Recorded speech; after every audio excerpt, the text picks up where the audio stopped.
Picture this. You're standing in the bustling streets of ancient Thebes, surrounded by a sea of linen-clad figures, their eyes rimmed with dark kohl, their skin glistening with fragrant oils. This wasn't just about looking good, it was a language, a code woven into every thread and every stroke of pigment. Clothing and beauty in the ancient world were like living hieroglyphs, telling stories of power, faith, and identity. From the flowing robes of Egyptian priests to the intricate hairstyles of Roman matrons, every choice was a whisper from the past, revealing how people saw themselves and their place in the universe. Think about the last time you put on an outfit that made you feel unstoppable, maybe a sharp suit for an interview or a favorite dress for a special occasion. Now multiply that feeling by 1,000, and you'll start to grasp what these ancient garments and beauty rituals meant. They weren't just personal expressions, they were cosmic statements. Take Cleopatra, for instance. Her legendary milk baths weren't just about luxury, they were a calculated display of divinity, a way to align herself with the goddess Isis. Or consider the Greeks, who anointed their bodies with olive oil, not just for soft skin, but as an offering to the gods, a bridge between the mortal and the divine. These weren't vanity projects, they were acts of devotion, politics, and survival. So why does this matter to us today? Because when we peel back the layers of history, we're not just studying fabrics and cosmetics, we're uncovering the heartbeat of civilizations. The way a Mesopotamian queen draped her shawl, or how an Indus Valley artisan mixed their dyes, can teach us about trade routes, social hierarchies, and even climate patterns. This video is your ticket to that hidden world. We'll decode the secrets behind the vibrant purple dyes of Phoenicia, the sacred mirrors of China's Han Dynasty, and the perfumed oils that fueled Rome's elite. By the end, you'll see these ancient practices not as distant curiosities, but as echoes of our own obsession with identity and belonging, ready to step into the wardrobe of history. Let's begin. The deep black kohl lining the eyes of ancient Egyptians wasn't just striking, it was sacred. This iconic look, immortalized in statues of pharaohs and the haunting gaze of Nefertiti, carried layers of meaning far beyond beauty. Every stroke was a prayer, a shield, a connection to the divine. The recipe itself was a kind of magic, powdered galena, a lead-based mineral mixed with oils and sometimes soot or burnt almonds. But this wasn't mere superstition. Modern researchers have found that the lead salts in kohl actually triggered the production of nitric oxide in the skin, a natural immune response that fought off eye infections rampant in the Nile's marshy environment. Imagine that, a cosmetic doubling as medicine, born from observation and refined over centuries. Priests applied kohl before rituals to invoke the protection of Horus, the falcon-eyed god whose vision pierced darkness. Even children wore it, their parents tracing delicate lines to keep evil spirits at bay. But kohl's power wasn't just spiritual, it was deeply practical. Desert sun glared off golden sands, and those dark rims reduced glare like natural sunglasses. Archaeologists have unearthed tiny pots of kohl in tombs, some still holding traces of the powder, alongside intricately carved applicators shaped like lotus stems or slender reeds. These weren't just tools, they were treasures, often buried with their owners for the afterlife. What's fascinating is how this ancient wisdom echoes today. While we now know lead-based cosmetics aren't safe, the idea of makeup as protection persists. Think of zinc oxide in modern sunscreens or moisturizers with infection-fighting ingredients. The Egyptians understood something profound. Beauty and survival were intertwined. Their kohl jars, some inscribed with spells, remind us that every culture seeks to armor itself, whether against the unseen or the blinding sun. The color purple wasn't always just another shade on the palette in the ancient world. It was the ultimate status symbol, dripping with power and mystery. Picture the shores of ancient Tyre, where workers braved the stench of rotting shellfish to harvest a dye so precious that emperors literally wrapped themselves in wealth. Tyrian purple wasn't made from plants or minerals, but from the mucus of a tiny sea snail called the murex. It took thousands of these creatures to produce just a single gram of dye, a process so labor-intensive that purple fabric could cost more than gold. The Phoenicians, master traders of the Mediterranean, guarded this secret fiercely. They'd crush the snails, extract the gland secretions, and expose them to sunlight, where the liquid would transform from milky white to green, then finally to that deep, rich purple. But the real magic was in the color's permanence. Unlike other dyes that faded, Tyrian purple grew more vibrant with time and sunlight, as if the sea itself had woven its immortality into the cloth. Roman emperors adored this quality, decreeing that only they could wear solid purple robes, while senators had to settle for stripes. Even the word royalty became forever tied to the hue, a legacy that lingers in the phrase, born to the purple. Yet this luxurious color came at a dark cost. The stench from the dye vats was so overpowering that ancient writers described whole neighborhoods reeking of rotting fish, a smell so vile that dye workshops were often banished to the edges of cities. And as the Roman Empire expanded, the demand for purple nearly drove the murex to extinction. By the Middle Ages, the secret of Tyrian purple had faded into legend, replaced by cheaper dyes made from plants like madder root or lichens. But for centuries, that vibrant shade remained the ultimate flex, proof that some colors weren't just seen, they were felt, a visceral reminder of who held power and who could only dream of it. The Silk Road wasn't just a highway for spices and silks, it was a glittering pipeline of beauty secrets where caravans carried more than cargo. They transported the very essence of Allure, from the rosewater distilled in Persian gardens to the saffron threads that stained Indian palms gold. Imagine a merchant unpacking his bundles in a bustling Kashgar marketplace.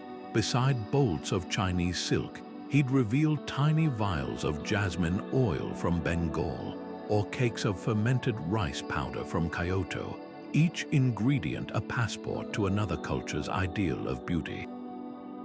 Take saffron, for instance. In ancient India, this crimson spice wasn't just for curries. Women ground it into pastes to tint their lips and cheeks, believing its warmth mirrored the glow of the gods. Meanwhile, along the Japanese coast, noble women smoothed on seikasu, a paste of fermented rice leaves to brighten their skin. These weren't just local traditions, they were global commodities.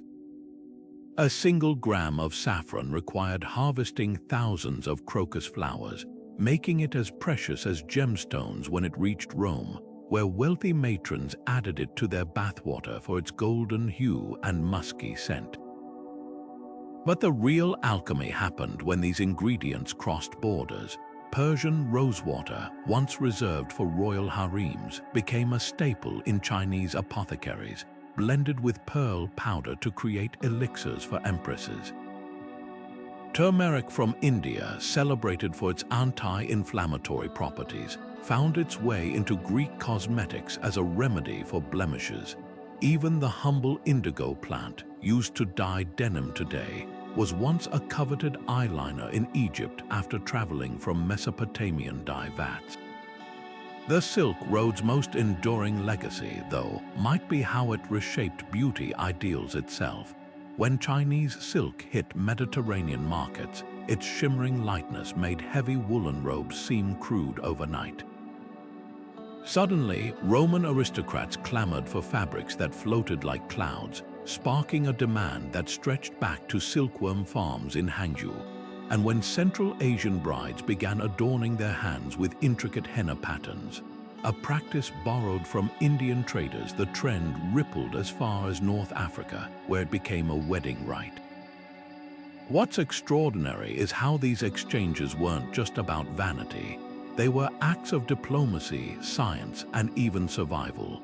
Mongolian nomads used yak butter to protect their skin from blistering winds, a trick later adopted by Himalayan traders facing similar climates. Tibetan monks carried recipes for herbal face masks to monastery outposts, turning skincare into spiritual practice. Every jar of unguent or sachet of powdered pearl whispered the same truth: beauty was never just skin deep. It was a map of human connection, written in the language of petals, spices, and silken threads. In the scorching heat of ancient Mesopotamia, where the Tigris and Euphrates carved their paths through sun-baked earth, the air wasn't just thick with dust, it was alive with scent. Here, fragrance wasn't a luxury, it was life itself. Picture a Babylonian merchant uncorking a vial of oil infused with cedar and myrrh. Its aroma so potent it could mask the smells of crowded cities, soothe sun-parched skin, and even carry prayers to the gods. These perfumed oils were so coveted they traded like currency, stored in ornate alabaster jars alongside gold and lapis lazuli. The art of perfume making in Mesopotamia was alchemy in its purest form. Temple scribes recorded recipes on cuneiform tablets, detailing how priests distilled essences from bergamot, cardamom, and the prized roses of Nineveh. They'd steep petals and resins in sesame or olive oil for weeks, pressing them through linen to capture every drop of fragrance. But the real genius lay in their use of terracotta stills, an innovation that allowed them to extract oils without burning delicate botanicals. Archaeologists have found these ancient distilleries buried beneath the ruins of Ur, their walls still stained with the ghostly whispers of long evaporated scents. Incense was the bridge between earth and heaven. In the ziggurats of Sumer, priests burned frankincense in towering bronze censers, believing its smoke carried messages directly to the gods. The Epic of Gilgamesh even describes sacred forests where trees wept fragrant resins, a gift from the divine. This practice wasn't just spiritual, it was medicinal. Clay tablets prescribe myrrh-infused oils for wounds, and cinnamon bombs for aching joints, remedies so effective they'd echo through Greek and Roman medicine centuries later. When Alexander the Great conquered Persia, he didn't just seize gold, he hauled back perfumers. The Greeks, enchanted by Mesopotamian techniques, blended them with Egyptian knowledge of floral essences, creating unguents so lavish they became diplomatic tools. Cleopatra famously drenched the sails of her barge in jasmine oil to announce her arrival to Mark Antony, and Rome, they turned perfume into spectacle, sprinkling saffron-infused waters in amphitheaters and scented powders on couches at feasts. Yet none of this would have existed without those first Mesopotamian alchemists, who taught the world that fragrance wasn't just pleasure, it was power, woven into the very fabric of civilization. Among the sunlit courtyards and labyrinthine palaces of ancient Crete, the priestesses of Minoan civilization carried a secret language on their skin. Their frescoes and figurines reveal women with intricate tattoos spiraling down their arms, curling around their wrists, and dancing across their cheeks, markings so precise they couldn't have been mere decoration. These weren't the accidental smudges of a painter's brush, but deliberate symbols etched into the very identity of these sacred women. The designs themselves are mesmerizing, sinuous bands of dots, crescent moons, and motifs resembling sacred bull's horns. Some scholars believe these tattoos were badges of spiritual authority, marking the priestesses as intermediaries between the earthly and divine. Others argue they might have been protective charms, like the eye tattoos Mediterranean sailors still ink today to ward off misfortune. But what's undeniable is their connection to ritual. In the famous snake goddess figurines, tattoos coil around the figure's arms like living serpents, mirroring the sacred snakes they hold, a visual echo of their power.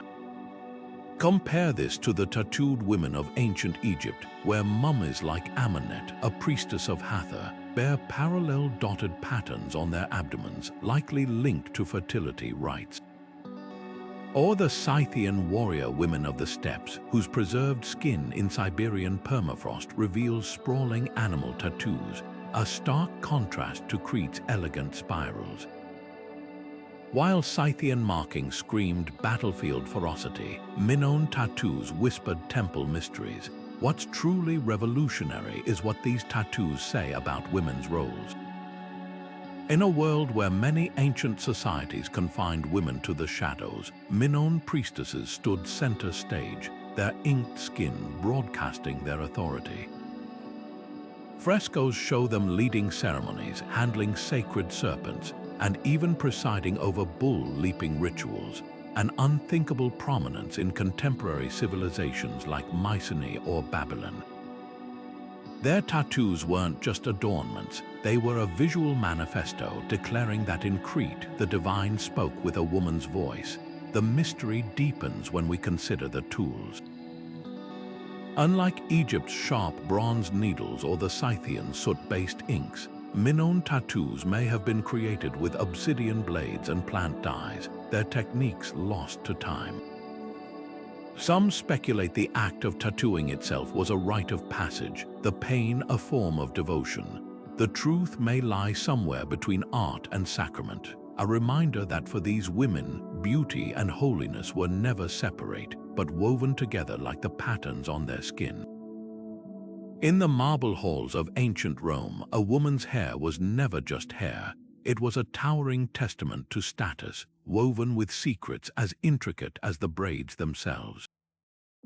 Picture a noblewoman seated before a polished bronze mirror, her enslaved hairdresser weaving strands into a masterpiece so elaborate it could take hours to complete. These weren't mere styles, they were social codes. The higher the curls piled, the closer one stood to power. Empress Julia Domna's iconic helmet of tight ringlets wasn't just fashion. It was propaganda, a visual echo of her husband's military conquest. But achieving these looks required more than patience. Roman women relied on a cabinet of curiosities to transform their tresses. Want jet black hair like Cleopatra? They'd soak leeches in vinegar for weeks, then apply the fermented sludge to their scalps, craving golden highlights. A paste of pigeon dung and ashes did the trick, though the smell was reportedly unbearable. For those with thinning locks, the solution lay in the bustling wig markets of the Subura district, where hair harvested from Germanic captives or Indian traders was spun into luxurious falls. One account even describes a wig so lifelike it fooled guests at a banquet until it caught fire from a nearby oil lamp. The real shock, how much this mirrors today's beauty industry. Roman matrons obsessed over foreign hair textures just as modern celebrities covet Brazilian weaves or Mongolian cashmere extensions. Their lead-based dyes, though toxic, foreshadowed our own chemical relaxers and keratin treatments. Even the societal pressure feels familiar.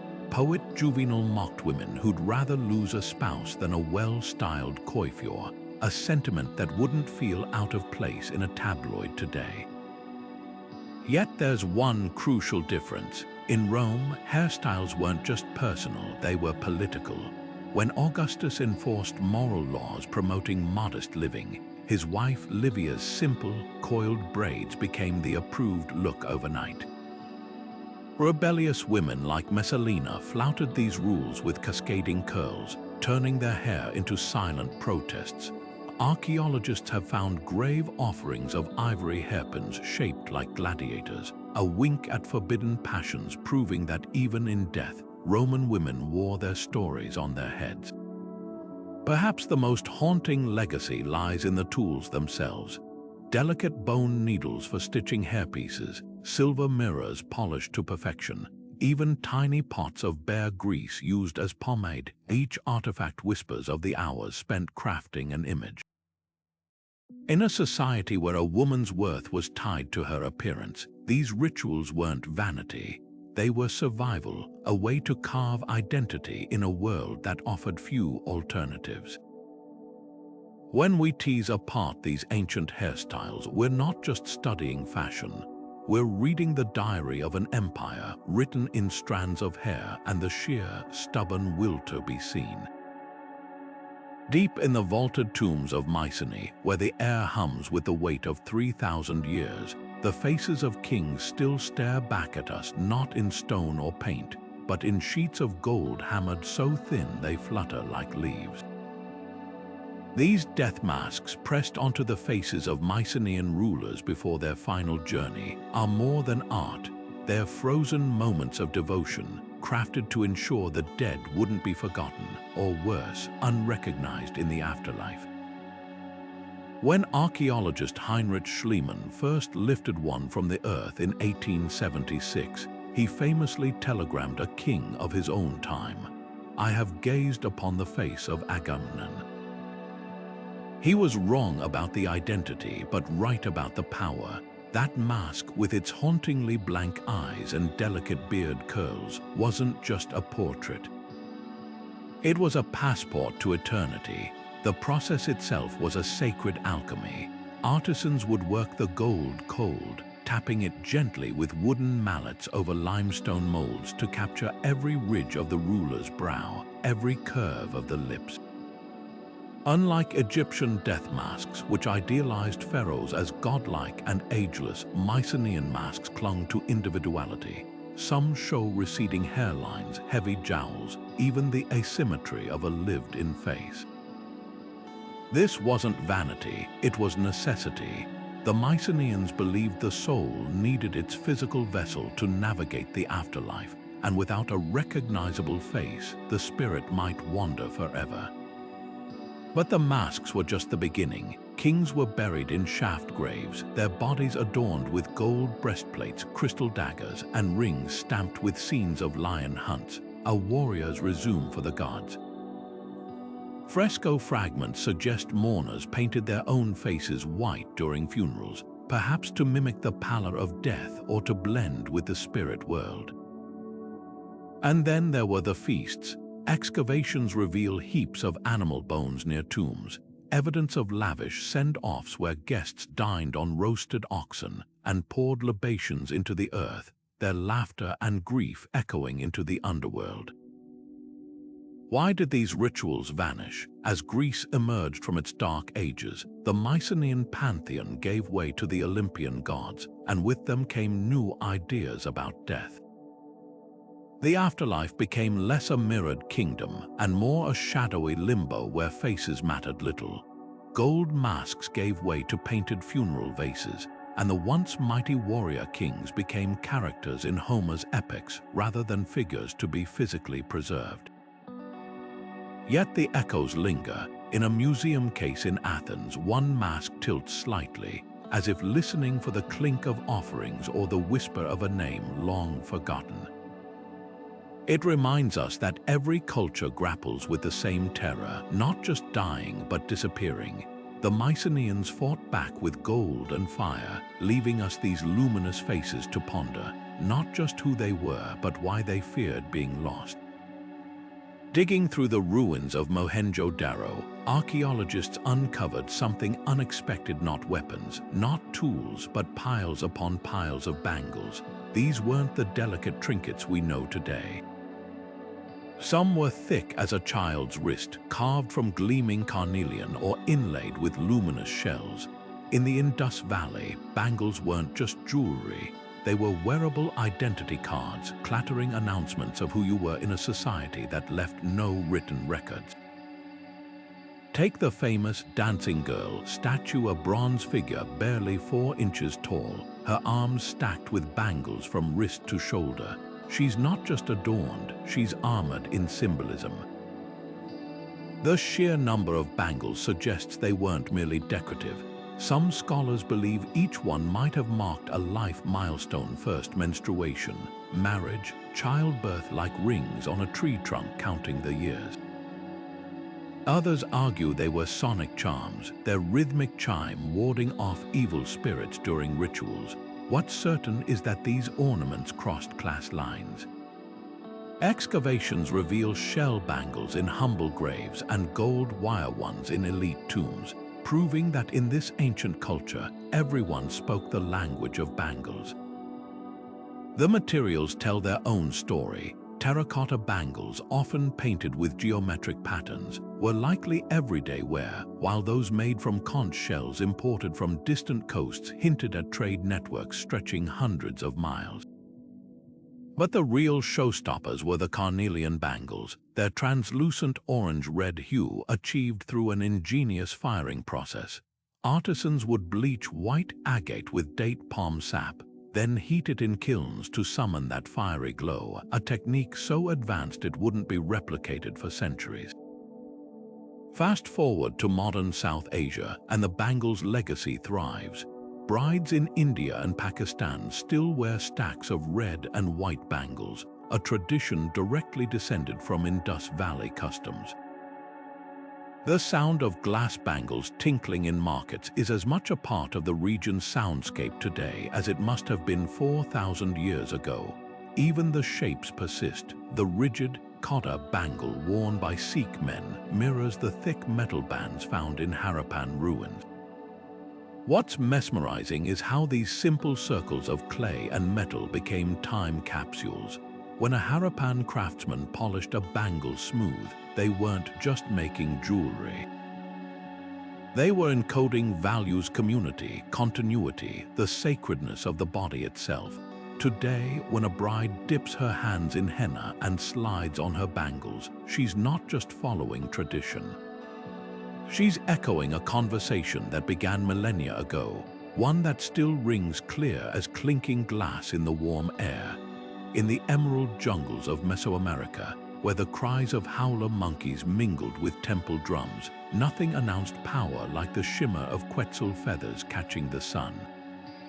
These weren't mere accessories, they were wearable constellations, each iridescent green plume a piece of the sky itself.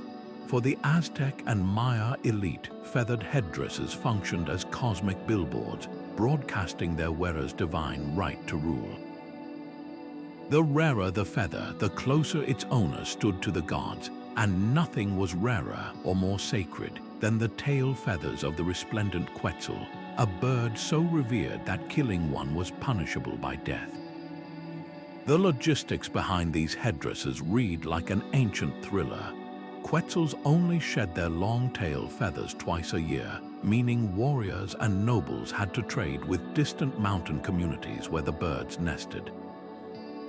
Maya merchants transported the feathers in hollow reeds to prevent damage, while Aztec Pochteca long-distance traders carried them through enemy territories, risking ambush for their priceless cargo. By the time these feathers reached Tenochtitlan or Tikal, their value surpassed gold. A single headdress might contain hundreds of feathers from different species: scarlet macaw, blue cotinga, even duck down for padding, creating a living mosaic of empire. But why feathers? To Mesoamerican cultures, birds were messengers between worlds. The Quetzal's emerald green mirrored the sacred ceiba tree's leaves, which connected the underworld to the heavens. When a ruler donned his headdress, he wasn't just accessorizing, he was becoming the axis mundi, the living bridge between earth and sky. The famous Penacho of Moctezuma, now housed in Vienna, isn't just a headdress but a celestial map. Its gold beads represent stars, and its feathers channel the wind god Ehecattl's breath. The Spanish conquistadors, blinded by their lust for gold, nearly erased this tradition. They melted down jade masks and smashed temple murals but kept the feather art alive by shipping headdresses back to Europe as curiosities.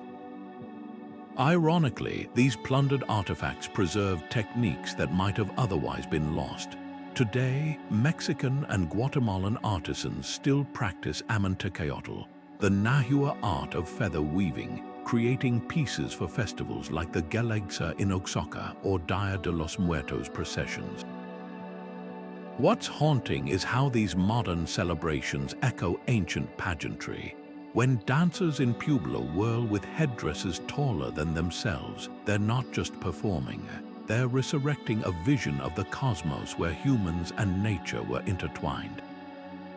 Every flickering feather whispers a truth the Aztecs knew well. True power doesn't come from force, but from the ability to channel the sacred. And sometimes that requires wearing a piece of the sky on your head. Cleopatra's milk baths are the stuff of legend, luxurious soakings in donkey milk and honey, whispered about for centuries as the ultimate beauty secret. But how much of this is fact and how much is royal propaganda? The truth lies somewhere between chemistry and cunning. Ancient Egyptian papyri confirm that milk baths were indeed part of elite skincare, though they likely weren't the daily indulgence Hollywood loves to depict. Donkey milk, prized for its high lactic acid content, acted as a natural exfoliant, sloughing off dead skin cells long before modern scrubs existed. Honey, with its antibacterial properties, would have soothed sun-parched skin in a land where the Nile's glare was relentless. Yet Cleopatra's genius wasn't just in the ingredients, it was in the performance. By bathing in milk, she wasn't merely softening her skin. She was embodying the goddess Isis, who was often depicted nursing pharaohs with divine milk. This wasn't vanity, it was statecraft. When Roman historians like Pliny the Elder wrote about her milk baths, they weren't just recording beauty routines. They were spreading tales of a queen who blurred the line between mortal and deity. But what about everyday Egyptians? Fragments of medical texts from Deir el-Medina, the village of tomb builders, reveal that diluted goat's milk and barley water were common substitutes. Workers might not have soaked in vats of donkey milk, but they understood the basics. Fermented milk's acids brightened scars, while honey patched over cracks from desert winds. Even the humblest homes had access to these ingredients. Milk was a byproduct of livestock, and honey was harvested along the Nile's marshes. The real divide wasn't in knowledge but in scale. Where Cleopatra's baths required herds of donkeys, a farmer's wife might mix a bowl of soured milk with crushed rose petals for a modest version. Modern science backs the ancients' intuition.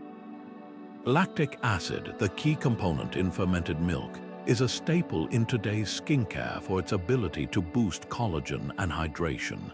Honey's enzymes are now clinically proven to accelerate wound healing. What's fascinating is how Cleopatra's myth overshadows a broader truth. These weren't secrets but shared wisdom. The real luxury wasn't the milk, it was the time and resources to indulge.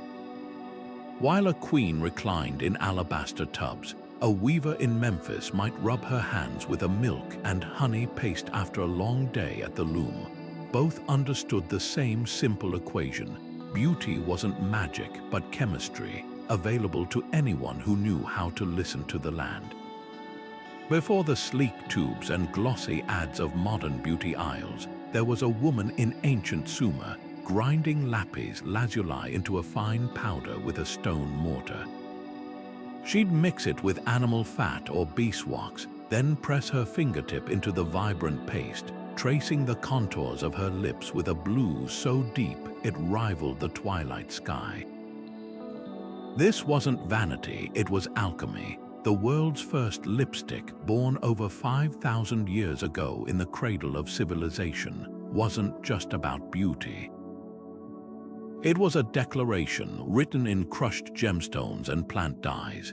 The Sumerians didn't stop at lapis. Archaeologists have found tiny alabaster pots in Ur containing traces of red ochre, mixed with resin, early evidence of a formula that would evolve across empires. By the time lipstick reached Babylon, it had become a social barometer. Royal women stained their lips with powdered carnelian, its fiery hue mirroring the sacred Ishtar's power, while priestesses wore ceremonial black made from charred frankincense ash. But here's the twist: lip color also marked profession. Tavern keepers, often the only women allowed to interact freely with men outside their families, were legally required to wear bright red lips as both advertisement and warning, a scarlet badge of independence in a tightly controlled society. Assyrian queens took the obsession further, encrusting their lip paints with ground pearls for a shimmer that caught the lamplight during court intrigues. Their recipes, etched into clay tablets, read like spellbooks: rose petals fermented in alum for a week to extract a pale pink, or pomegranate seeds boiled with lead oxide for a lethal but long-lasting crimson. Yes, lethal. Many of these early lipsticks contained toxic metals like mercury and lead, a price women willingly paid for permanence. The Greek historian Herodotus would later mock Persian men for wearing lipstick, proof that even then, cosmetics sparked debates about gender and power. Fast forward to today, and the parallels are startling. Modern lipsticks still rely on crushed minerals, mica for shine, iron oxides for pigment, though thankfully without the poison. The tube itself is a direct descendant of Mesopotamian push-up containers made of reeds. And just as a Babylonian woman's lip shade signaled her status, our choices, matte nudes for boardrooms, bold reds for nights out, still send silent messages. The real difference: ancient lipsticks were often communal, passed between sisters or temple attendants. Their shared pots a testament to beauty as collective ritual rather than solitary indulgence. What endures most powerfully is the symbolism. In Sumer, painted lips were thought to repel evil spirits. In Assyria, they invoked fertility goddesses. Today, a swipe of lipstick can still feel like armor or rebellion. When suffragettes marched with bold lips in the early 1900s, or when black women in the 1960s embraced once forbidden shades as acts of defiance, they were echoing those first Sumerian women who understood color on lips was never just color. It was a whisper across millennia saying, "I am here." In the blistering heat of ancient Egypt, where the sun scorched the earth like a furnace, one fabric reigned supreme: linen, woven from the humble flax plant with such skill it felt like woven moonlight. This wasn't just a practical choice, it was a sacred one. From the lightest shended kilts of laborers to the pleated, translucent gowns of queens, linen clothed an entire civilization in a fabric so pure priests declared it the flesh of the gods. The secret lay in the Nile's gift. Flax grew abundantly in the river's fertile silt, its fibers stronger than cotton yet miraculously breathable. Workers would harvest the plants by hand, soak them for days to loosen the fibers, then painstakingly beat and comb them until they gleamed like strands of pale gold. The finest threads, reserved for pharaohs and temple vestments, were so thin 200 strands could fit in a single inch of fabric, a feat modern weavers struggle to replicate. But linen's magic wasn't just in its weave. The Egyptians believed it carried divine energy. In temple rituals, priests wore only fresh linen, changed daily, as wool was considered unclean, a fabric that trapped sweat and symbolized the chaotic outer world. Even in death, linen was essential. Mummies were wrapped in hundreds of yards of it, each layer inscribed with spells from the Book of the Dead. The bandages weren't random. Their weave density varied like a spiritual security system, with tighter wraps around the heart to protect the soul's weighing ceremony. Some mummies, like those of Ramses III, were even buried with spare linen bolts for the afterlife, their edges stamped with royal seals like ancient quality control. What's astonishing is how this ancient fabric solved problems we're still grappling with today. Linen's natural wicking properties kept wearers up to 12 degrees cooler than bare skin, a lifesaver in desert heat.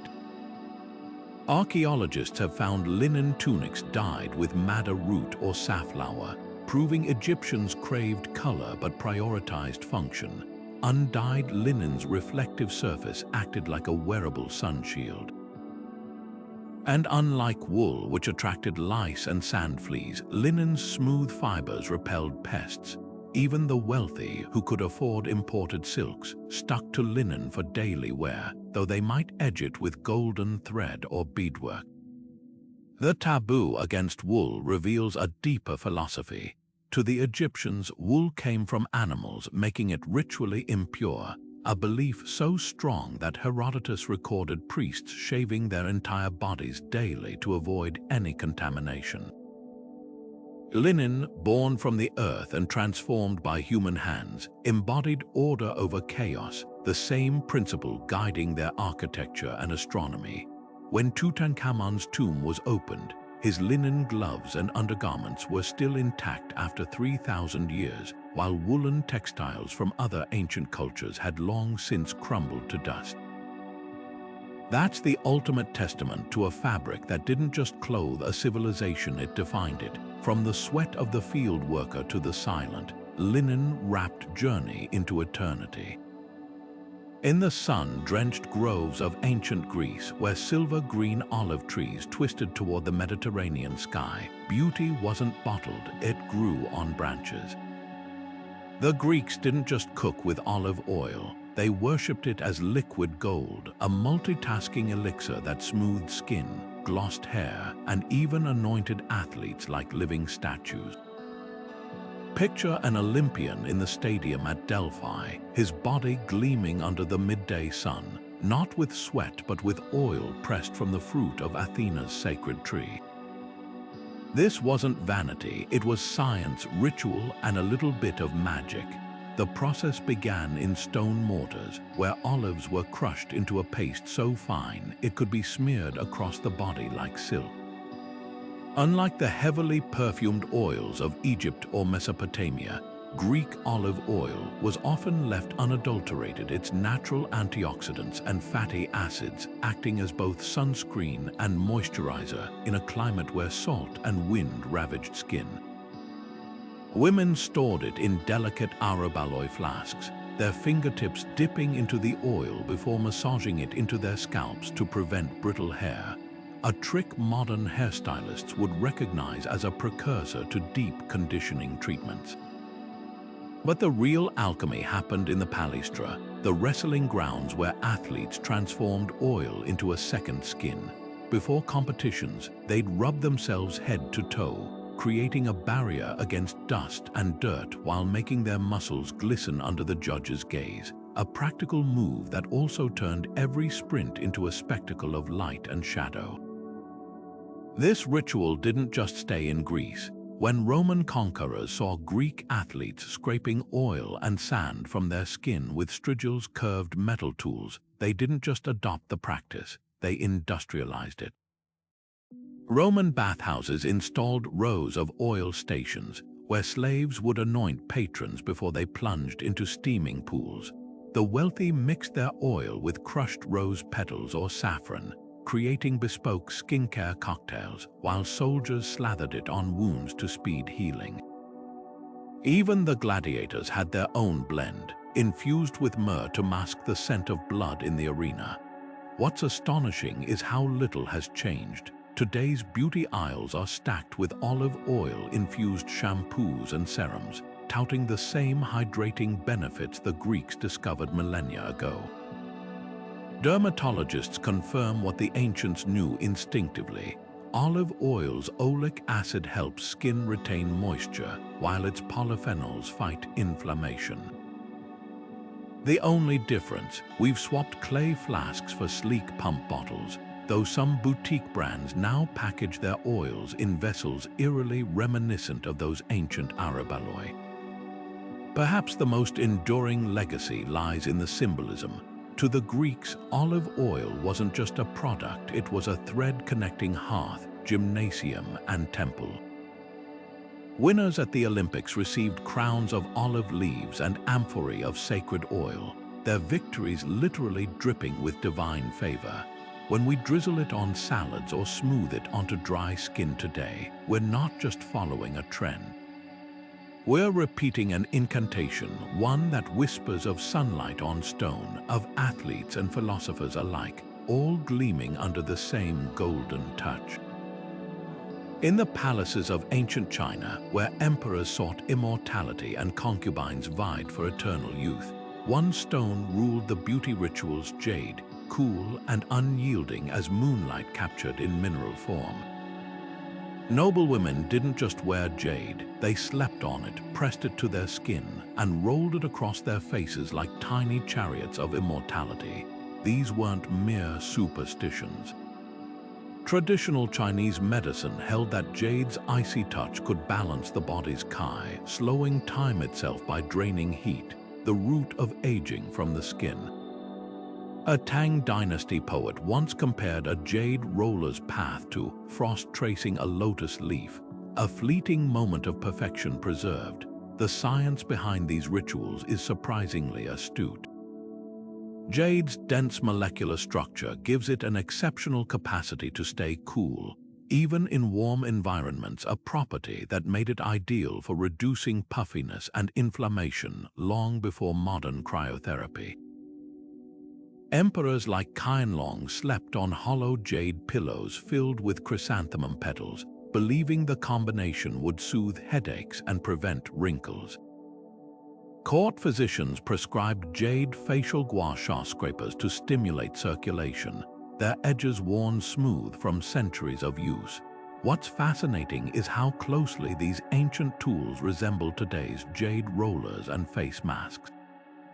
Archaeologists have unearthed jade beauty sets from the Han Dynasty, complete with crescent-shaped tools for eye depuffing and flat stones for forehead massage, proof that the quest for a sculpted jawline is anything but new. But jade's power went deeper than skincare. It was a spiritual armor. The Chinese phrase Yunian, meaning jade-like years, equated the stone's durability with longevity. Taoist alchemists ground jade into elixirs, convinced its essence could purify the blood. Even the famous jade burial suits of the Han Dynasty, woven with gold thread for royalty, reflected a belief that the stone could preserve the body beyond death. Modern labs have confirmed jade's antibacterial properties, lending credence to ancient claims that it prevented breakouts. Fast forward to today's beauty industry, and jade's resurgence is everywhere, but with a twist. Where ancient nobles relied on rare nephrite mined from distant mountains, modern versions often use cheaper jadate or even synthetic substitutes. The rituals, though, remain eerily similar. A luxury jade roller gliding across an influencer's cheekbones follows the same meridian pathways a Tang dynasty physician would recognize. The difference. Ancient users saw jade as a bridge between earthly and celestial realms, while today's buyers might just want a puffed skin before a Zoom meeting, yet both share that same human longing to press something timeless against the fleeting. What's lost in translation is the ceremony. A Ming dynasty beauty ritual might begin at dawn, with a maid rinsing a jade roller in rosewater before applying it in precise, meditative strokes. Today, we might grab a mass-produced roller between emails, but the stone's allure endures, whispering that maybe, just maybe, we can borrow a sliver of its permanence. When you see a jade gua sha in a modern bathroom, you're not just looking at a tool. You're seeing a 3,000-year-old conversation between beauty and time, one that started with an empress pressing cold stone to her temples and continues with us chasing the same cool, impossible dream. Long before the first drop of henna stained a bride's palm, this fiery paste was already writing stories on skin. In the sun-baked cities of ancient Mesopotamia, henna wasn't just decoration. It was a living language, its intricate swirls whispering secrets of protection, fertility, and sacred bonds. Archaeologists have found traces of henna on fingernails buried in the royal cemetery of Ur, dating back over 5,000 years. These weren't casual stains, they were deliberate marks likely applied before journeys to the afterlife. The plant itself, Lawsonia inermis, grew along the Tigris and Euphrates, its leaves dried and crushed into a powder that could transform skin into temporary canvas. What began in Sumer's temples soon traveled the trade routes. By the time henna reached Egypt, it had become a multi-purpose marvel. Cleopatra might have used it to tint her hair auburn, while laborers stained their calloused hands to strengthen skin against the desert's bite. But the real alchemy happened when henna met India. Here, the simple dots and lines of Mesopotamia blossomed into elaborate gardens of paisleys and peacocks, each motif a coded prayer. Brides' hands became storybooks' mango shapes for prosperity, lotus flowers for enlightenment, interlocking chains to symbolize marital unity. The night before a wedding, gatherings called Mehndi nights turned application into ritual, with elders singing blessings as the paste darkened from orange to deep burgundy, a process believed to mirror the depth of the couple's future love. The symbolism was as precise as the patterns. In Rajasthan, a hidden scorpion in the design warded off evil, while Moroccan brides wore geometric triangles to represent the trinity of life, love, and lineage. Some Berber tribes believed the stain's intensity predicted the mother-in-law's temperament. The darker the henna, the kinder she'd be, and it wasn't just for women. Warriors in Yemen stained their beards with henna before battle, invoking its protective magic, while Sufi mystics in Persia applied it to their fingertips to enhance spiritual sensitivity during meditation. Modern science reveals why henna endured. Its losone molecules bind to keratin, creating stains that deepen with time, a natural alternative to today's semi-permanent dyes. But the real magic lies in its universality. From a Bedouin girl's first-hand markings at puberty to a Bollywood star's festival-ready designs, henna bridges eras and continents. Salons in New York offer minimalist mehndi for modern brides, while chemists in Dubai extract its essence for hair treatments. Yet somewhere in Jaipur, a grandmother still grinds fresh henna with lemon juice and eucalyptus oil, teaching her granddaughter to trace a flawless peacock feather. One generation's beauty secret passed to the next, just as it was under the ziggurats of Ur. The first thing a Roman citizen learned wasn't how to wield a sword, it was how to fold a toga. This deceptively simple rectangle of wool, measuring up to 20 feet long, was the ultimate sartorial tightrope walk. One wrong tuck, and you could go from stately senator to tangled mess in seconds. But mastering the toga wasn't just about avoiding wardrobe malfunctions. It was about survival in a society where fabric was power. The pure white toga virilis, worn by adult male citizens, was more than an outfit, it was a walking resume. Its blinding whiteness proof that you could afford teams of fullers to scrub your wool with urine and clay. Color told its own story. A candidate's chalk bleached toga candida, where we get the word candidate, signaled purity of intent, or at least the appearance of it. Mourners wore darkest brown, their rough wool undyed as a public display of grief. But the real showstoppers were the purple stripes. Senators sported broad crimson clavii running down their robes, while equestrians made do with narrow ones, a sartorial caste system so precise that during the chaotic reign of Caligula, rumors swirled that he executed a man for wearing stripes too wide. Even the drape was political. The voluminous sinus fold cascading over the arm wasn't just elegant, it created a pocket for holding scrolls during speeches, an ancient PowerPoint pointer. Yet by the 3rd century, the toga was vanishing from streets, replaced by practical tunics and cloaks. The reason? Rome's expanding empire. As barbarian influences trickled in, bulky wool seemed increasingly provincial compared to sleek Persian trousers or Germanic fur mantles. Emperors like Diocletian tried reviving it as nationalist propaganda, but the toga had become what jeans are today, a relic clinging to formal ceremonies while daily life moved on. What's fascinating is how this retreat cemented its legacy. Renaissance painters draped their biblical figures in togas to lend them classical gravitas. American founders mimicked toga folds in neoclassical statues, linking their new republic to Roman ideals. Even today, graduation gowns echo the toga's draped silhouette, unintentional homage to a garment that outlasted its empire by millennia. The toga's secret wasn't in its wool, but in its paradox. The more impractical it became, the more powerfully it symbolized the weight of tradition itself. In the shadow of Babylon's towering ziggurats, where the air hummed with the scent of cedar and burnt offerings, a surprising fashion statement emerged: men with nails darkened to a glossy black. Long before nail salons dotted every street corner, Babylonian warriors and scholars alike dipped their fingertips into pots of kohl, staining their nails as a mark of status and intimidation. This wasn't merely vanity, it was a calculated display.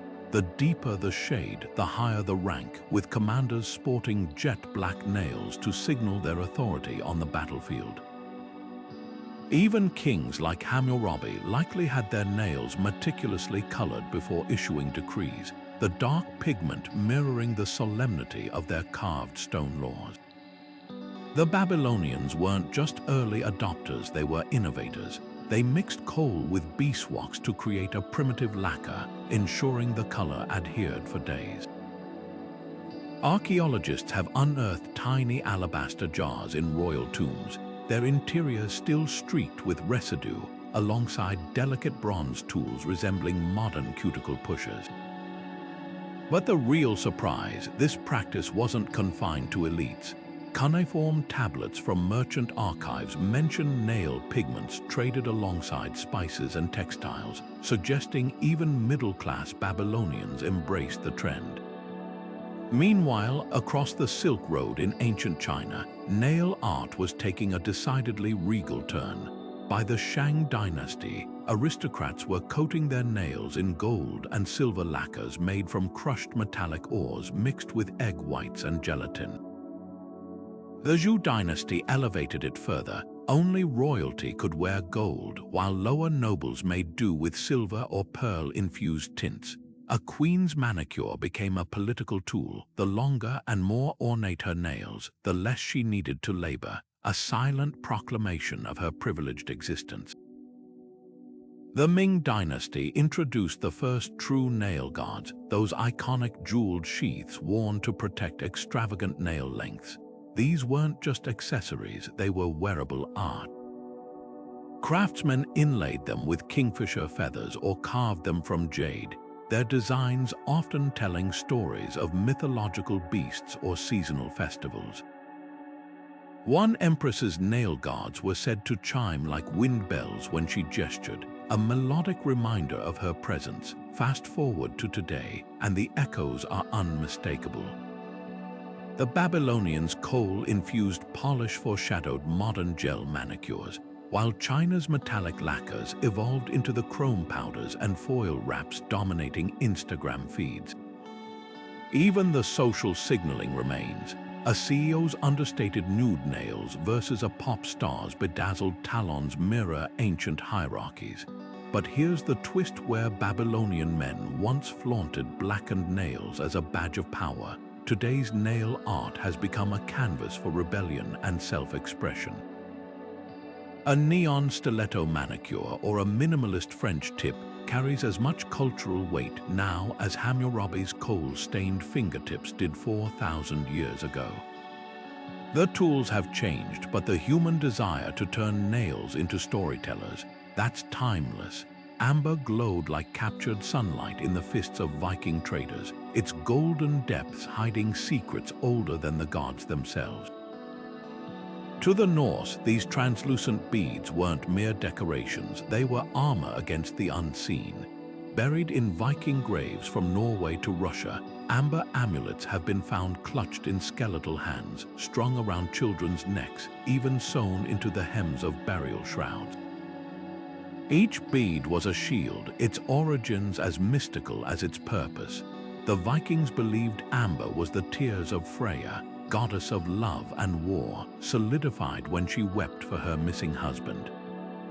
But the real magic lay in its substance. This gold of the north sparked when rubbed, attracting lint and dust like a magnet. To a people who worshipped thunder, amber's static electricity was proof it held lightning itself. The journey of these beads reads like an epic saga. Most Viking amber came from the Baltic coast, hundreds of miles south of Scandinavia, traded along routes that snaked through rivers and overland trails.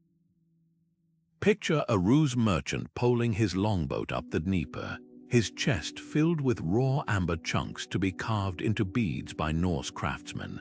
The trade was so lucrative that Baltic amber reached as far as Baghdad, where Arab scholars marveled at its warmth and lightness. But for the Vikings, its value wasn't just in rarity. Amber's alleged healing powers were legendary. Ground into powder and mixed with honey, it was swallowed to soothe sore throats. Rubbed against teething gums, it eased infants' pain, a practice some Scandinavian mothers still follow with modern amber teething necklaces. Modern science offers clues to these ancient beliefs. Amber contains succinic acid, a compound now used in anti-inflammatories, which may explain its reputed pain-relieving properties.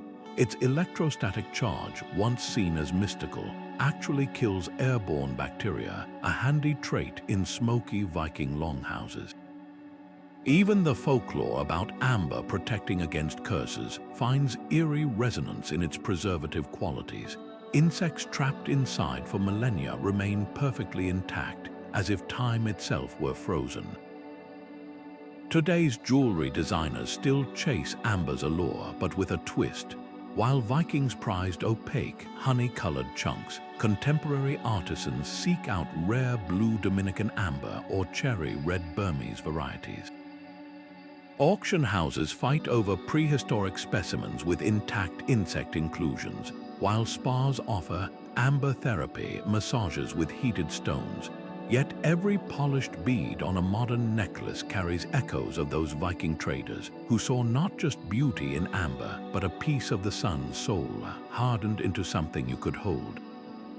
When light passes through a strand of Baltic amber today, it still glows with the same fire that convinced warriors it could deflect daggers, cure fevers, and maybe, just maybe, keep the darkness at bay. The skies of Persia were said to be captured in stone, not in sapphires or lapis, but in the celestial blue of turquoise, a hue so vibrant it seemed to hold the desert's mirages within its matrix. To the ancient Persians, this wasn't just a gem. It was a fragment of the heavens forged in the earth's fires and polished by time. They called it Peruse, meaning victory, and believed it could turn away curses, deflect envy, and even change color to warn its wearer of impending danger. Kings embedded turquoise into their crowns. Architects set it into mosque domes where sunlight transformed it into pools of liquid sky, and warriors inlaid it into sword hilts, trusting the stone to guide their blades with divine favor. The mines of Nishapur, hidden in Iran's rugged mountains, became legendary.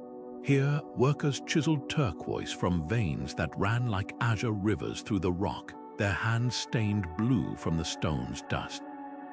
The finest pieces, those with the clearest sky blue hue and minimal black spiderwebbing, were reserved for royalty. Persian poets likened the color to a lover's tears, while alchemists ground it into potions, convinced it could purify poison. Even the great Timur adorned his palaces with turquoise tiles, their glaze mixed with crushed gemstone to shimmer like a mirage in the desert heat. But turquoise's magic wasn't confined to Persia.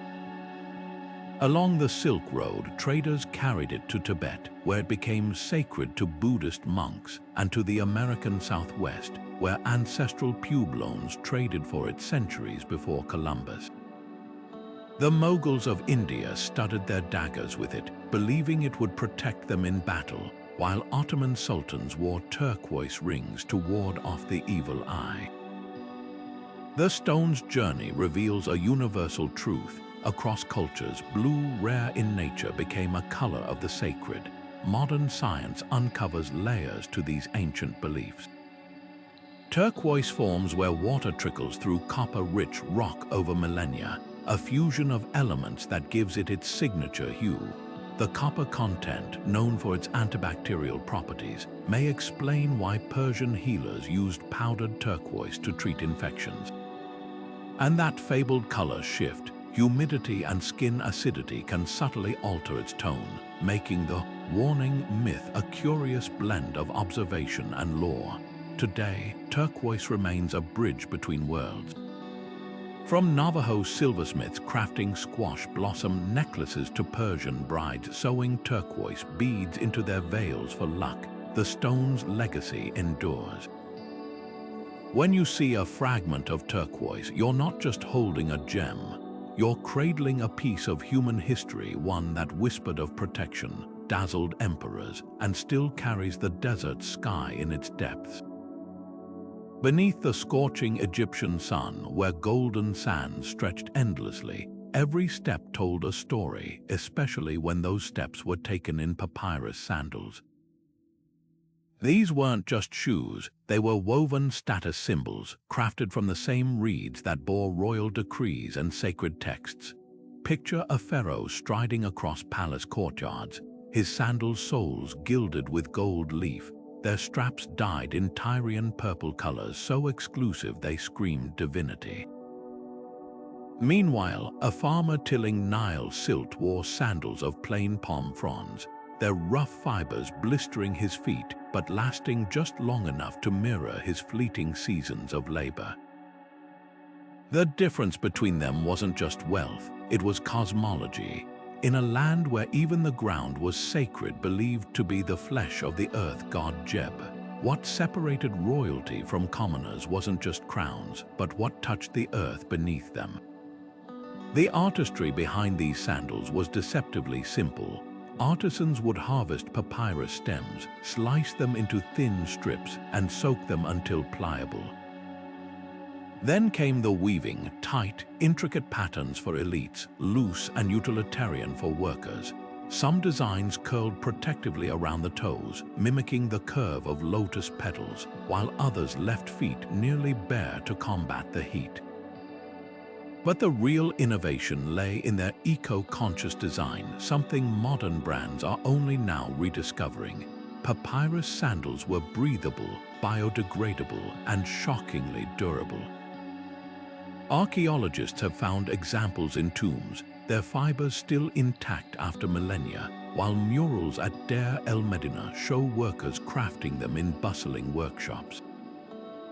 Even Tutankhamun was buried with multiple pairs, their souls inscribed with images of Egypt's enemies, so he could symbolically trample them for eternity. What's fascinating is how these ancient sandals foreshadowed today's sustainability movement. Luxury designers now tout plant-based leather, made from cactus or pineapple fibers, materials the Egyptians mastered 5,000 years ago. A startup in Cairo recently revived papyrus sandal making, marketing them as carbon-negative footwear, while high-end resorts offer palm leaf sandals as eco-friendly guest amenities. The irony, what was once a peasant's necessity is now a hipster's status symbol, proof that the wheel of fashion always turns full circle, yet the deepest legacy lies in the symbolism. Egyptian sandals weren't just worn, they were ritually removed before entering temples or homes, a gesture of respect for the sacred ground. Wall paintings show priests carrying pharaoh's sandals like relics, and funerary texts describe the dead being greeted by Anubis with the phrase, "Remove your sandals, for the earth you stand on is holy." When we slip on a pair of modern papyrus-inspired shoes, we're not just stepping into history, we're walking a path where fashion, faith, and the earth itself were inextricably woven, one reed at a time. On the sun-drenched island of Crete, where frescoes captured women with radiant cheeks and lips, the secret to that glow lay hidden in the heart of a purple crocus. Minoan women didn't just cook with saffron, they wore it, staining their fingertips orange as they ground the delicate crimson threads into a blush so precious it was worth its weight in gold. Each gram required harvesting over 100 flowers by hand at dawn, when the petals were still closed tight to protect the fragile stigmas inside. This wasn't casual foraging, it was a sacred ritual. Frescoes at Knossos show women gathering crocuses in ceremonial baskets, their skirts swirling like the petals themselves, suggesting the harvest was tied to religious rites honoring the earth's fertility. The transformation from flower to cosmetic was alchemy in motion. After drying, the threads were crushed with a drop of olive oil or beeswax to create a creamy paste. Applied with a polished bone spatula or fingertips, it left a luminous golden pink stain, far subtler than modern blushes, but with a warmth that seemed to emanate from within. What's extraordinary is how this practice mirrored saffron's use in Minoan sacred ceremonies. Priests added it to ritual paints for idols, believing its golden hue channeled solar energy, while healers prescribed it for glowing vitality. For elite women, wearing saffron rouge wasn't just vanity, it was a visible claim to divine favor. Compare this to saffron's journey in Persia, where Cleopatra might have imported it for her own beauty rituals. Persian women mixed saffron with rosewater to create a tinted wash for their entire bodies, a practice that later inspired the golden-skinned figures in Mughal miniatures. In Spain, where Moorish influence thrived, saffron found its way into hair dyes for noblewomen who prized its sunlit sheen. Yet nowhere was saffron's dual role as spice and cosmetic more pronounced than in Minoan Crete. The same palace storerooms held jars of saffron for both kitchen and cosmetics table, blurring the line between nourishment and adornment. Modern Iran and Spain, the world's top saffron producers, still honor this legacy. In Kashan, brides rub saffron paste into their palms before weddings for luck, while Spanish abuelas add a pinch to rice dishes and beauty tonics alike. The difference: today's saffron is farmed in vast fields rather than gathered wild, and its use in cosmetics is a luxury few can afford, just as it was in ancient Knossos. When you see a $300 serum boasting saffron extract, you're glimpsing a 3,000-year-old hierarchy where glowing skin was, and still is, a language of power. The Minoans understood something we often forget. The most potent beauty secrets aren't just applied, they're earned, one painstaking thread at a time. Across the vast blue expanse of the Pacific, where waves whisper against coral shores, shells weren't just found, they were transformed into stories. Islanders from Polynesia to Melanesia turned these ocean treasures into intricate jewelry, each piece a coded message of lineage, power, and connection to the gods.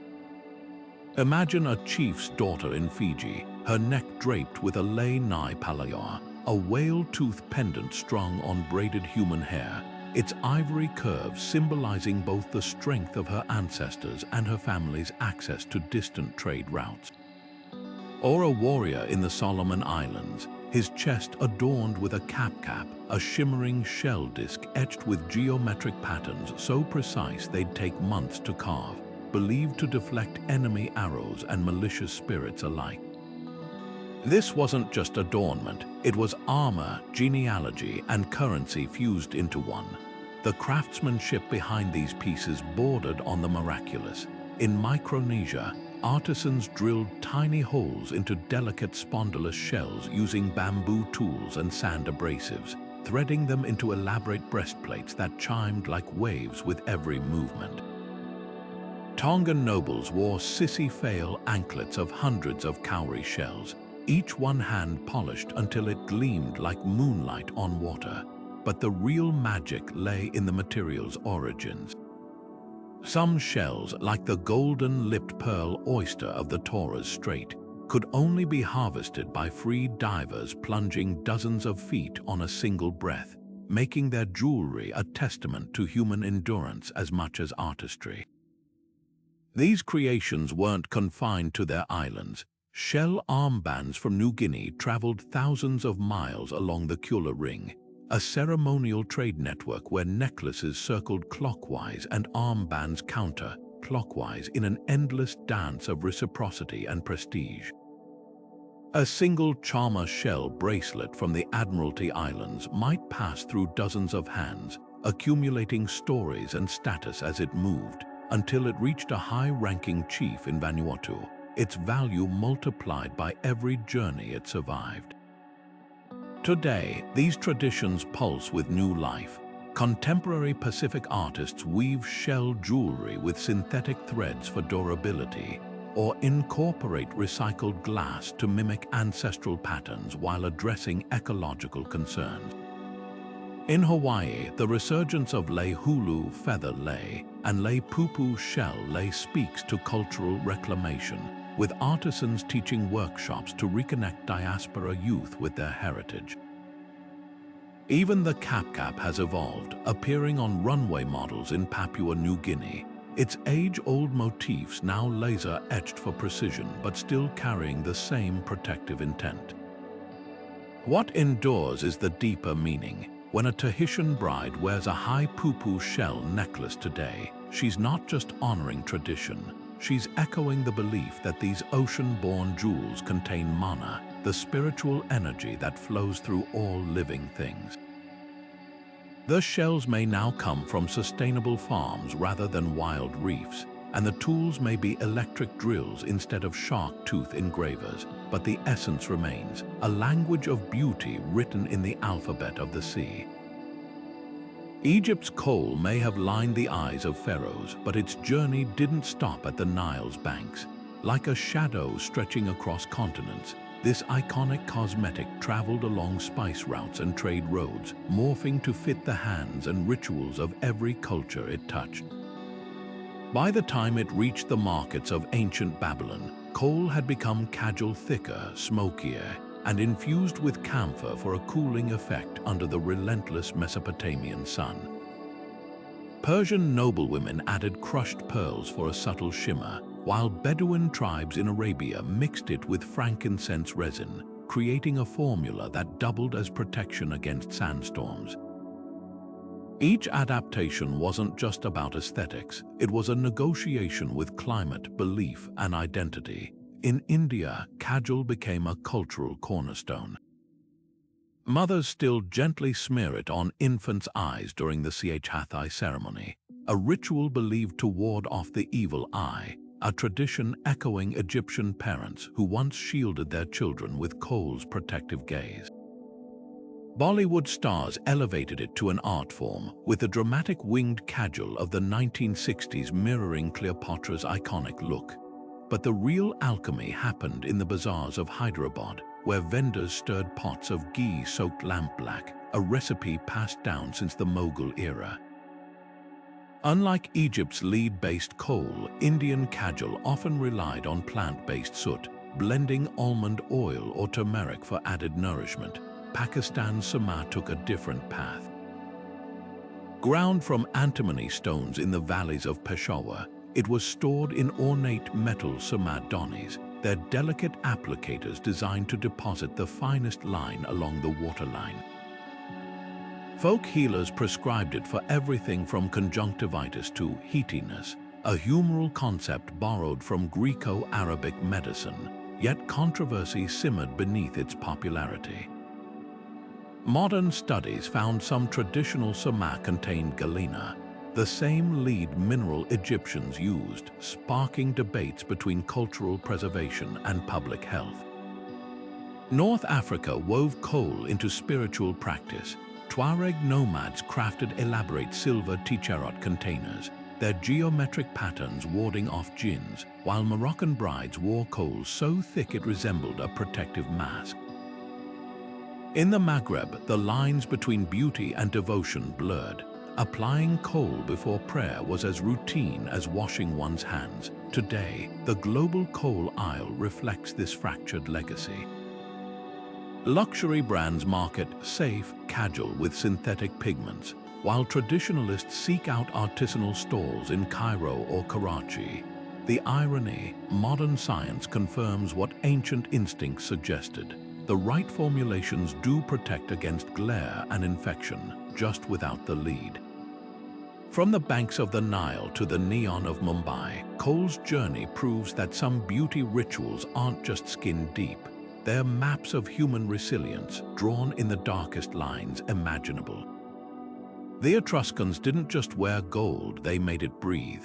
Picture a noblewoman in ancient Etruria, her neck adorned with a pendant so finely crafted it seemed spun from sunlight itself. Each millimeter of its surface shimmered with hundreds of microscopic gold beads, fused in patterns so precise they defied the naked eye.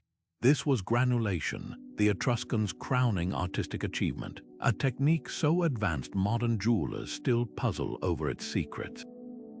Unlike simple soldering, granulation involved arranging minuscule gold spheres onto a base, then using a carefully controlled heat to bond them without melting their delicate forms.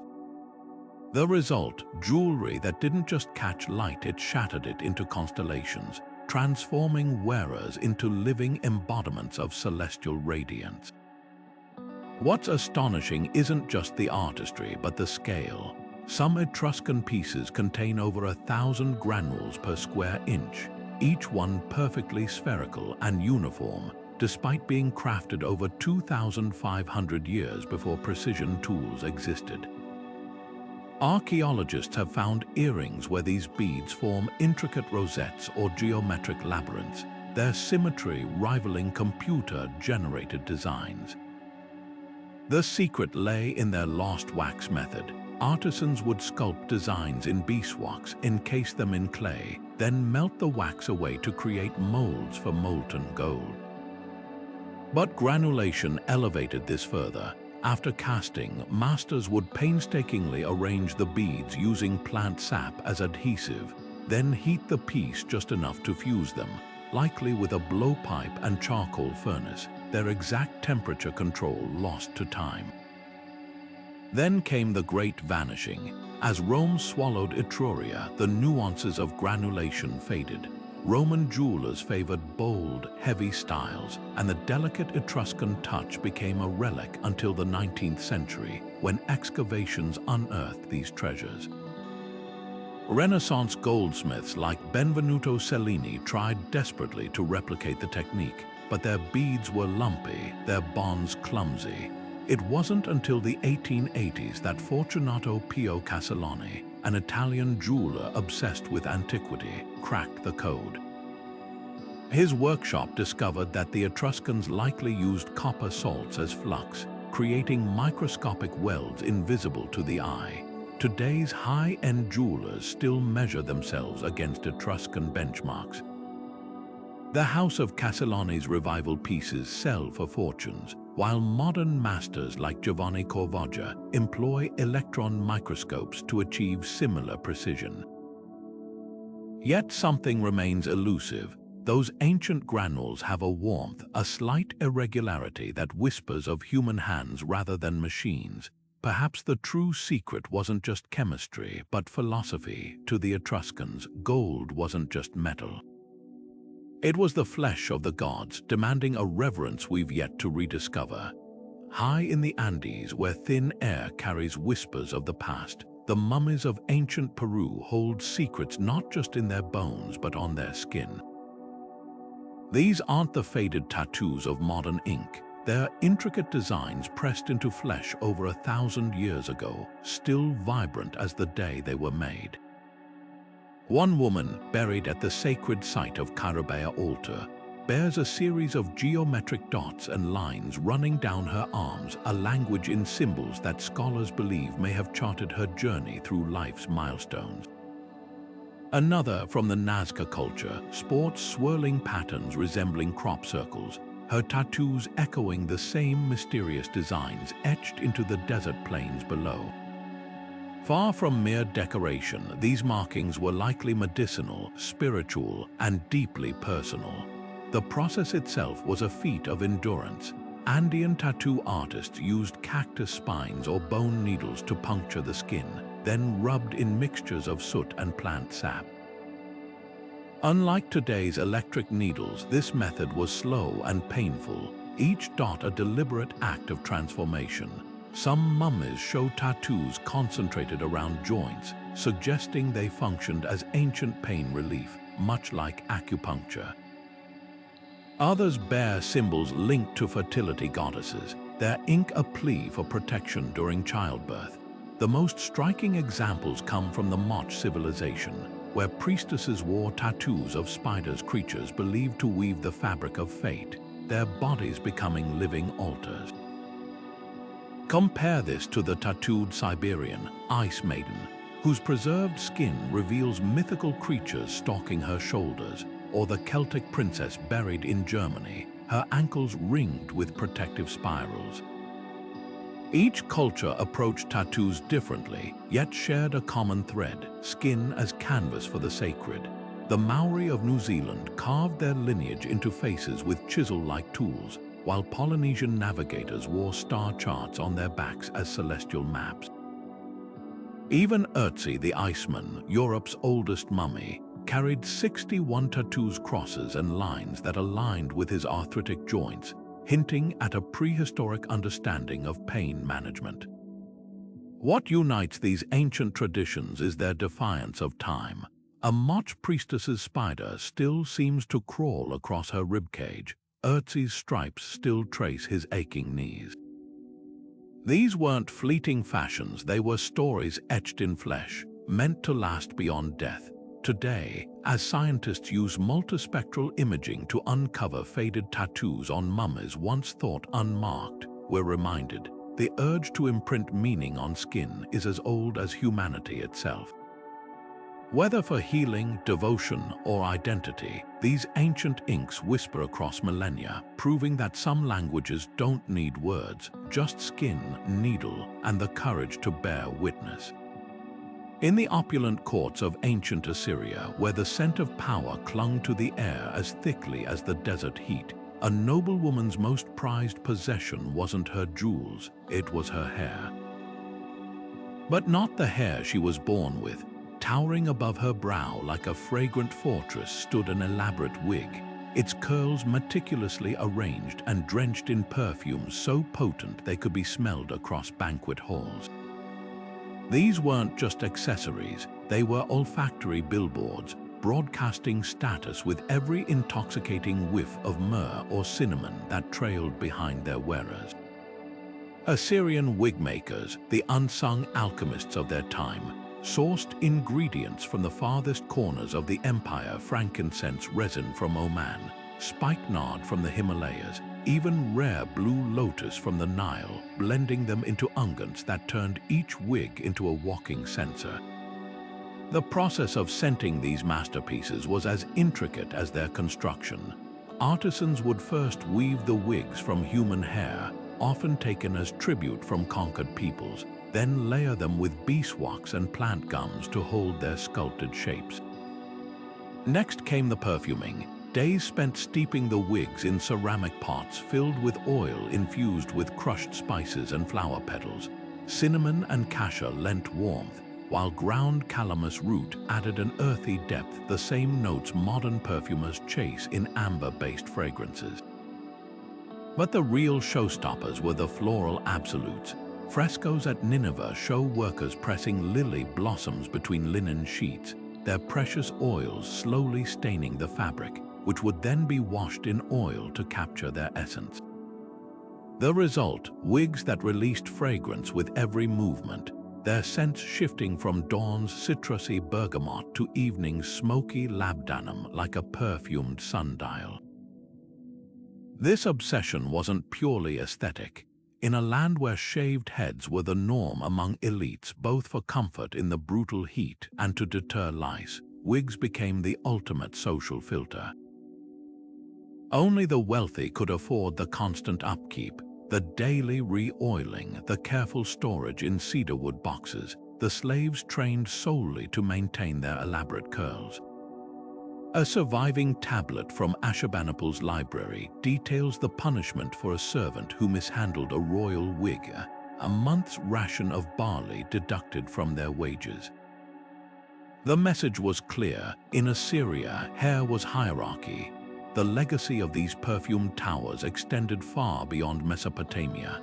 When Persian conquerors absorbed Assyrian territories, they adopted the wig tradition but added their own twist, incorporating gold threads woven through the curls to catch the light. Greek historians like Herodotus marveled at Persian envoys whose wigs left scent trails through Athenian streets, inspiring Hellenistic nobles to experiment with their own versions, albeit less towering. Even the Bible carries echoes of this practice, with Esther's year-long beauty regimen before meeting King Xerxes likely including Assyrian-style aromatic treatments. Modern perfumers still chase these ancient accords. The House of Guerlain's classic Shalimar, with its vanilla amber base, unknowingly channels Assyrian preferences, while niche brands like Ensar Oud replicate the smokier, resinous notes favored in Nineveh's palaces. The real surprise: recent archaeological chemistry has detected traces of these wig perfumes on clay tablets, not from residue, but from scribes who pressed their sleeves against the oily wigs while recording inventories, leaving behind scent molecules that survived millennia. It's a poetic reminder: in Assyria, even bureaucracy smelled divine.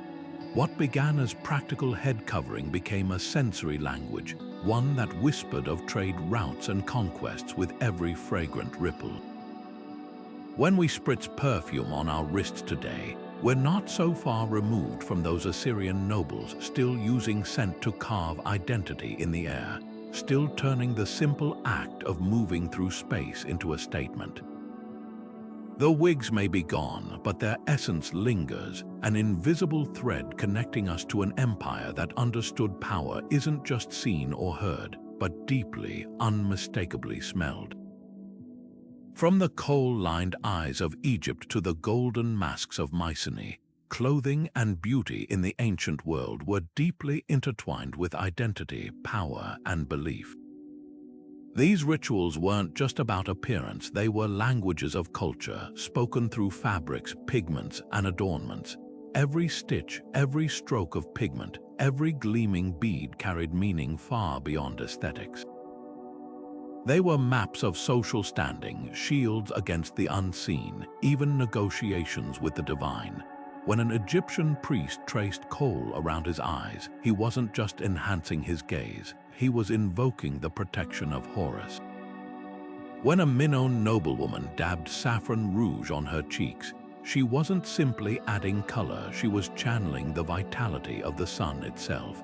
What's astonishing is how these ancient practices still whisper to us across millennia.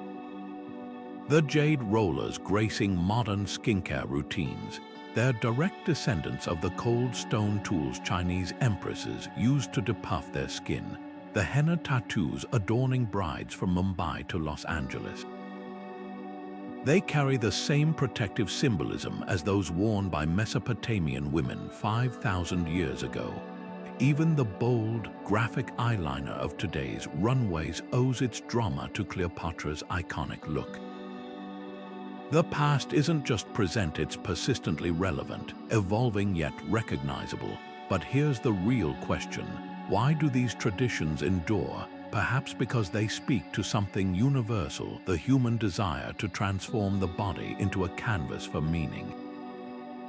Whether it's a Viking warrior wearing amber as armor or a Roman matron piling her hair into a tower of curls, these choices were never frivolous. They were acts of defiance, devotion, or declaration. In a world where identity could be fragile, beauty rituals offered a way to carve it into something tangible. So what ancient practice would you revive? Maybe the Mesopotamian art of perfuming wigs with frankincense, turning every movement into a sensory experience, or the Andean tradition of medicinal tattoos, blending art with healing. Perhaps you'd choose something simpler, the Egyptian habit of sleeping on linen pillows stuffed with rose petals, a small luxury anyone could embrace. Whatever your pick, remember, these aren't just historical footnotes. They're invitations to reconnect with the ingenuity and artistry of those who came before us. As we close this journey, consider this. The next time you swipe on lipstick or spritz perfume, you're participating in a ritual as old as civilization itself. The tools have changed, but the impulse remains: to adorn, to protect, to proclaim. The ancient world understood that beauty was never just skin deep. It was, and always will be, a conversation between the past and the present, woven into the very fabric of who we are. Share your favorite ancient beauty secret in the comments, and join us next time as we uncover more hidden threads of history. Don't forget to subscribe. The past has plenty more stories.